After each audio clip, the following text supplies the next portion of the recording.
मध्य प्रदेश में दतिया के रतनगढ़ मंदिर में भीषण त्रासदी। नवरात्रि पर दर्शनों के लिए इकट्ठा हुए श्रद्धालुओं में भगदड़।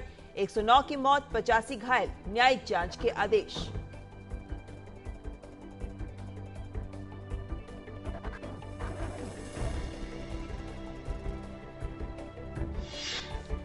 चक्रवाती तूफान फैलिन पड़ा कमजोर। समय पर बचाव अभियानों के चलते नहीं गई ज्यादा जानें। ओडिशा और आंध्र प्रदेश के तटीय इलाकों में बुनियादी सेवाएं तबाह। अब राहत और बचाव अभियानों पर जोर। तूफान के बाद राहत कार्य जोरों पर। ईस्ट कोस्ट रेलवे ने हावड़ा और पुरी के बीच रेल सेवाएं फिर की शुरू। मलबे को रेल पटरियों से हटाने के बाद रेल सेवाएं बहाल।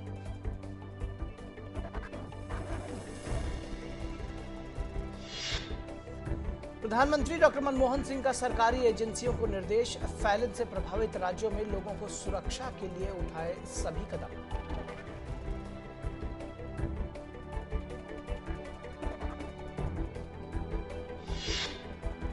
भारत और अमेरिका द्विपक्षीय आर्थिक संबंधों को मजबूत करने पर हुए सहमत। वित्त मंत्री पी चिदम्बरम ने प्रस्तावित अमेरिकी अप्रवास सुधार बिल पर भारतीय आईटी कंपनियों के वीजा मामलों पर जताई चिंता।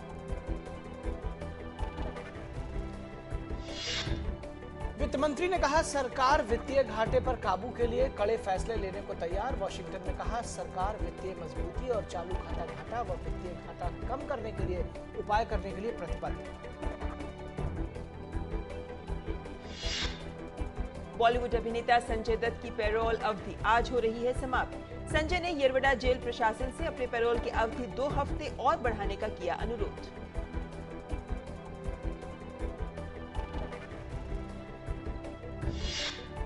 अमेरिकी संसद के पास कर्ज की सीमा बढ़ाने के लिए अब 5 दिन से भी कम का समय है। यदि अमेरिका कर्ज की सीमा बढ़ाने में विफल रहता है तो वो अपनी वित्तीय प्रतिबद्धताओं से चूक सकता है। वर्ल्ड बैंक ने कहा कि अमेरिका इस समय बेहद खतरनाक स्थिति की ओर बढ़ रहा है।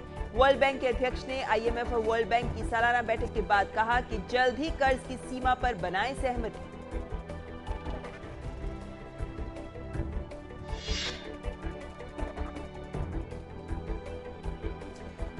इराक में हुए बम धमाकों में कम से कम 36 लोग मारे गए और दर्जनों लोग घायल हो गए। सबसे घातक हमला बगदाद से 95 किलोमीटर दूर दक्षिण में स्थित हिल्ला शहर के एक बाजार में हुआ। इसमें 8 लोग मारे गए और 22 अन्य घायल हो गए।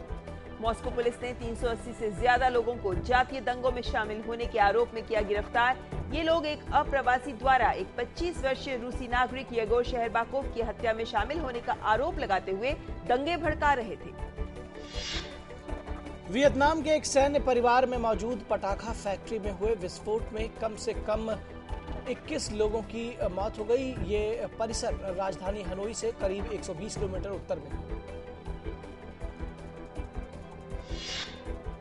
टेलीफोन पर मिले बम धमाके की धमकी के बाद दुनिया का 7वां अजूबा ईफिल टावर खाली कराया गया। सुरक्षा व्यवस्था चौकन्नी की गई।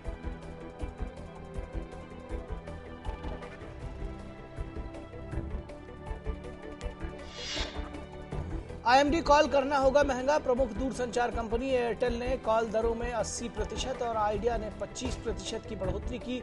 रुपए में हुई गिरावट की वजह से कंपनियों ने ये कदम उठाया।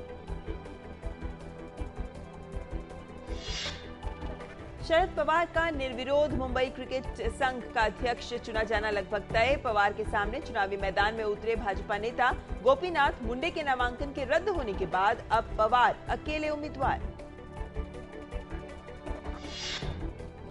7 एक दिवसीय मैचों की श्रृंखला के पहले मुकाबले में भारत की करारी हार। ऑस्ट्रेलिया ने 72 रन से हराया। भारतीय बल्लेबाजों ने किया निराश।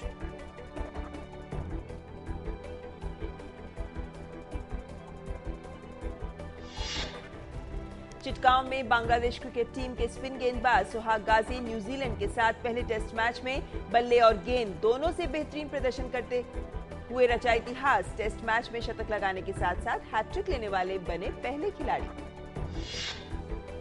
शीर्ष वरीयता प्राप्त सर्बिया के नोवाक जोकोविच ने शंघाई मास्टर्स का खिताब जीता। जोकोविच ने अर्जेंटीना के हुआन मार्टिन डेल पोत्रो को एक कड़े मुकाबले में 6-1, 3-6, 7-6 से हराकर खिताब अपने नाम किया। स्कॉटलैंड के शहर ग्लासगो में होने वाले 20वें राष्ट्रमंडल खेल की क्वींस बेटन कल कुतुब मीनार पहुंची। कुतुब मीनार पर क्वींस बैटन थामने के लिए 4 हॉकी खिलाड़ियों हरवीर सिंह, एसके उथप्पा, पीटी राव और धर्मवीर सिंह मौजूद थे। देश भर में दशहरे की कल रही धूम। बुराई पर अच्छाई की जीत के प्रतीक विजयदशमी के मौके पर रावण का दहन हुआ। कुछ जगहों पर दशहरा आज भी।